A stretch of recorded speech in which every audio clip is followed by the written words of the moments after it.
The following is a transcription of over 100 handwritten pages of my mother's remembrances, journaled in a notebook over a span of years after reaching the age of 88. The words and sentence structure for the most part remain as originally written, vividly projecting her personality, the flavor of the landscape and her view of the times. It was February when Bob managed to get a cheap car and we went to Alice's in San Francisco. They had a nice house. We only stayed a week. Alice made me miserable. She complained about the children and what it cost to feed so many, and Charlie was drunk most of the time. I drink, and I didn't mind if others do, but I can't stand it when one cannot hold their liquor, so we left with no place to go. We camped out, sleeping in our car with our 3 little ones in front of Richmond Housing Authority office. A public housing project built before and during World War II as a housing for defense workers from the shipyards. I refused to move till they found us housing, one with furniture. They found us an apartment. At that time I was ill most of the time, passing out now and then and very weak. I put Mike and Kay in daycare. Bob was working long haul and not home every night. When the guy he was hauling for failed to pay him one time, he found another job at Lincoln Lumber. We moved to the Hall Street projects just off High Street. While living there we made friends with Betty and Ike Nelson. They had children about the same age as ours. Bob began drinking on weekends and I began to be bitchy. We fought a lot. Mike started school at Melrose. I would walk him, also taking both girls to school because he had to cross 2 railroad tracks and San Leandro Boulevard. It was dangerous. We also would get him after school. The housing projects was a terrible place to live as people would let older children bully the young ones. One day Mike fell off the top of a slide that was in the playground. One of the Nelson children came and said he wouldn't wake up. I picked him up and brought him home. He had a large cut on his head, but had regained some consciousness. Bob came home and we took him to Highland Hospital. Dr. Parsons said he had a 9-inch fracture on the side of his head from the forehead to below his ear. Thank God the fluid drained on the outside instead of on his brain. He was kept in bed for 3 weeks. The first day he went outside, some big kid hit him on the head with a ball. Bob said we were moving. The next Saturday we went to see houses in San Leandro and the hills. Bob said the payments would be too high, so we applied for a VA load, plus I still had my $500. The next Saturday Bob went house hunting. He came home and said he bought a house, and asked me to sign the papers. I did, and asked if I could go see our house, but he said the people wouldn't be out till next week. We put the $500 down and the next week moved to the house. What a letdown, very small, 2 bedrooms on a corner. When I told him it was not my dream house, he replied it's only $45 a month, and has an apartment basement we can rent to a single person. The house with an unattached rickety leaning garage at 7964 Greenlee Drive was on a steep hillside, a 5,200 square foot lot on the corner of Shone Avenue. The 100-foot long lot was approximately 40 foot wide on Greenlee Drive and 60 feet across the back. The upstairs having something less than 700 square feet, the front room 9 by 16, dining room 9 by 8. Kitchen 9 by 10.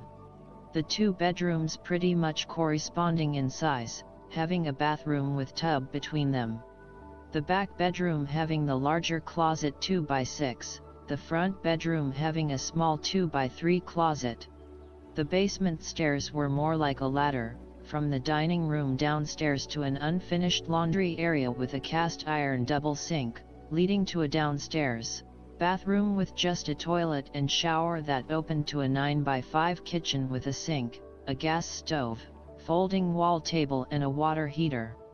The downstairs kitchen opened to a 9 by 14 bedroom living room with an outside entrance door. We had to buy furniture, a bed for up and downstairs, 3 chests of drawers, army bunk beds for the kids. We already had a crib for Nancy. Bought a table, 6 chairs, a sofa, and 2 chairs. We had to make do with what we acquired. The day we moved in, we lost Nancy in the tall grass. It would be our home from 1947 to 1980. Next door, Diamond and Bob Pepitone lived in a brand new house, 2-bedroom with a nice front yard and a large backyard. They had 2 children, Kay and Nancy's age, Milton and Esther, and a new baby, Faye, and later they had 2 more, Christine and Diane. Bob continued to work for Lincoln Lumber, sometimes delivering enough lumber for a whole house. Later, when taking Kate to kindergarten on the first day of school, Diamond and I met Wilma Triplett, and the following year we met Natalie Calhoun, who had 2 boys, Stevie and John. John, who was the same age as Wilma's boy Chucky and refused to go into the school until Nancy took his hand and let him in. Everyone came to my house for coffee. It started a long friendship that lasted for the rest of our lives. We didn't have a Sunday school near, so the Episcopal minister's wife and I started one at her house. I taught every Sunday and helped raise money for a church. We raised enough to buy an old building, and the parish bought some ground at Keller and Mountain Boulevard. There was no freeway then. We moved the building to the lot and opened a Sunday school and church services. Oak Knoll Naval Hospital was next door, and San Leandro Mental Hospital was up the hill above the end of Keller. We were told to bring our children in the house when the siren sounded. Both are now gone. I gave whist parties and teas to raise money for a proper church with the help of other Episcopal churches. We finally did it. Reverend Father Hill held high church services, and we used the old building for Sunday school. Later, when I received Great Aunt Annie's inheritance, I bought an organ and donated it in my grandchildren's name. I was very active in PTA, membership chairman for about 7 years, and district chairman for 2. I received a life membership when the girls were in Frick Junior High. All those years I was teaching square dancing at school. I gave up PTA when Gary went into high school and started to work at Frick in the snack bar. I was a campfire girl leader for several years, having 2 groups, and received a life membership in campfire. I was a very busy, for a stay-at-home housewife. In fact, what little housework I did was between 4 p.m. and when Bob got home.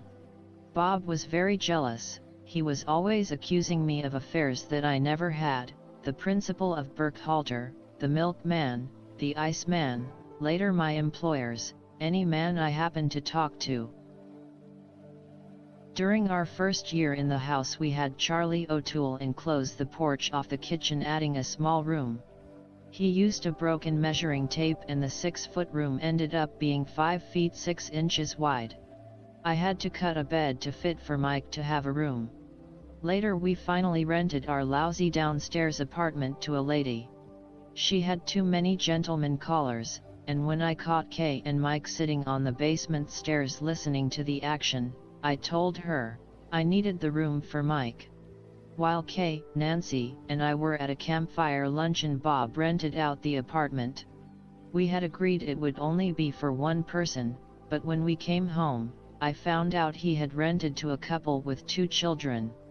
Lieutenant Leroy Spears and his wife Polly, a son Robert, and a 8-month-old daughter Judy. One look at those beautiful children, it was love at first sight. Lieutenant Spears was to go to Okinawa, and then in about 2 months his wife would join him. The Korean War started and he was not allowed to send for his family. Polly Spears was more like a sister to me than my own. Polly and the children lived with us from April until December. We shared meals, washing, entertainment, and friends. She joined our coffee group just before Christmas. I missed them very much. Later, every time they were on the West Coast, they would spend time with us. I should mention that we paid $50 for the piano when Gary was little. He could play anything he heard and would watch Liberace and copy him. When he graduated from high school at Castlemont, he played his own bolero. We bought the first TV in the neighborhood at a Wiseman's store.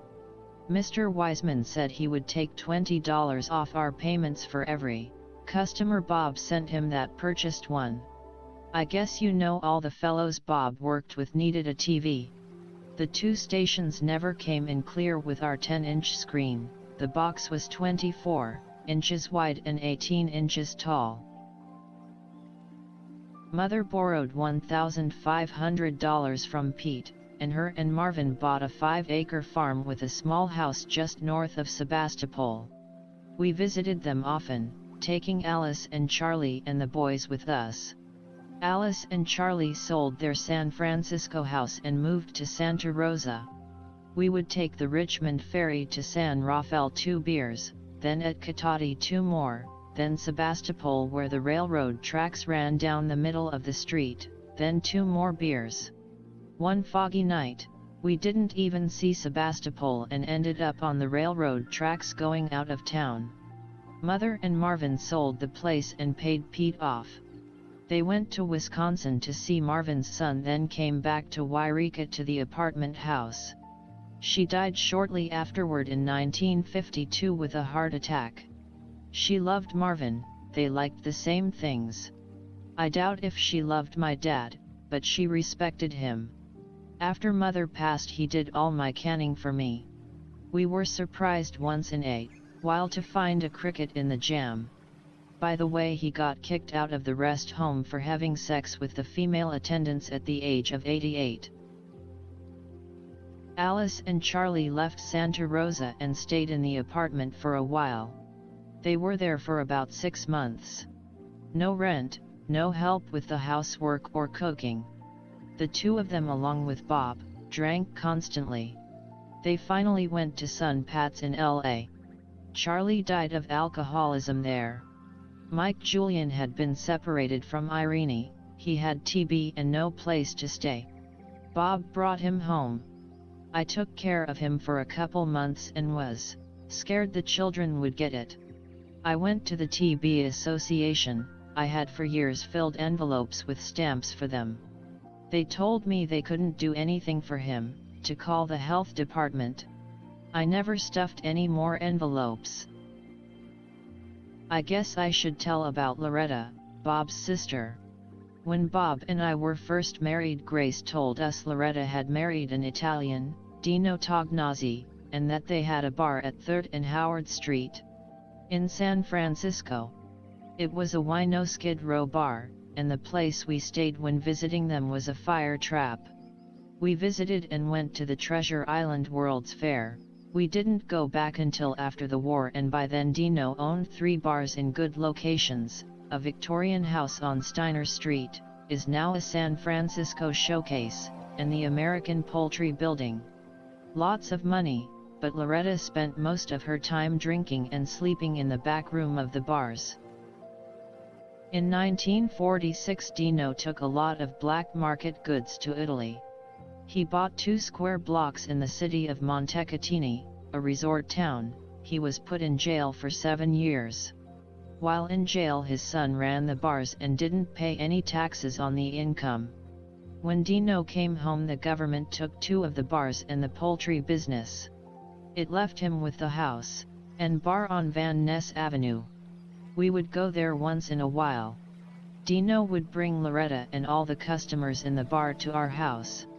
It embossed me, as they were loud and the women were ladies of the night. She hated me but loved her brother.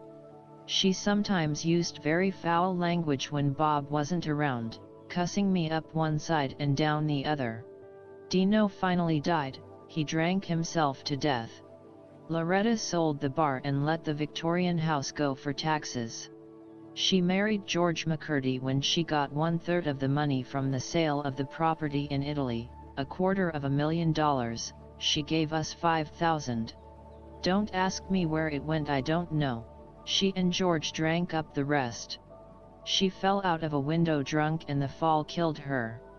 Bob and I and Grace buried her ashes on her father William's grave in Gilroy. Bob would cash his check on Friday at a bar on East 14th Street, then go to Ryan's, a family bar, and forget to come home till late. Forgetting we needed groceries, for we were always short on groceries come Friday. It would most often lead to a fight. What really hurt was Bob took one barfly home, name was Mary. She gave him gonorrhea, he gave it to me. I went to Dr. Wolfson, he treated me but told me Bob would have to be treated. I was angry, hurt and felt unclean. Bob's excuse was he wanted to see what another woman was like. We quarreled and he shoved me out the door. I was so angry he locked me out, that I broke the glass window on the dining room door. Cut my hand and fainted. I truly believe it was the only time he cheated on me, not counting Henrietta. In 1954 we bought an acre of land at Buckhorn Ridge. Guess what? We camped out, then built a lean-to-sleep shack and an outhouse. We helped form a water company so we could have running water. We would go up 1 or 2 times a month. Sometimes Grace and Julian, her husband after Kelly died, would join us. I think the sleep shack was more of a drinking shack, as Bob and Pepitone or Bob and George would go up there and drink themselves stupid. Eventually they built a cabin with the wood from where Bob worked and my inheritance from Aunt Annie. I admit I was a constant nagger about his drinking. Our neighbor Bob Pepitone was no help, he was a wino. One day Bob and Pep sat in the front room, running down women. I was cleaning the stove and I got tired of hearing them, so I dumped the dirty water from the cleaning on Pepitone. Even threw more as he ran for home. No hard feelings though, he brought me my orchid the next day. After Lincoln folded, Bob worked out of the Union Hall for a while, then went to work for East Bay Lumber. When it went under he went to work for Interbay. Contractors were buying direct from the mills. In 1 year he worked for several different companies, enough to drive anyone to drink. We continued building the cabin, getting lumber at cost from East Bay and Interbay lumber yards. It was 3 rooms and bath with a shower. 1 big room, 20 by 16 living room, kitchen area, and 2 bedrooms with a closet between. One larger than the other and a deck along one side. We had water and electricity. After Gary graduated from high school, I quit all my activities and went to work in the school cafeteria, Frick, Castlemont, and Hamilton. At Hamilton I had a heart angina attack and was off for 3 months. When I went back to work I was at King's Junior High 2 years. I found a summer job at Collins Floor and Window Shade Store. I learned a lot. I had to quit as Bob was jealous. I was working for me. I took a test, to see what I would be good at, rated higher than any man taking the test in plumbing, electric, and carpentry. I found a job managing a maternity shop on Telegraph Avenue. My great-great-aunt Annie and Olive passed away and I received 1/5 of my mother's inheritance. First, from Annie I bought the Plymouth and paid off the house. Put Kay through computer school, she finished her computer school and was working in San Francisco. March of 1961 Kay married John O.V. She gave us our first granddaughter Cynthia. Bob thought the sun rose and shone in that baby. Gary brought his band home, Nancy was going to college.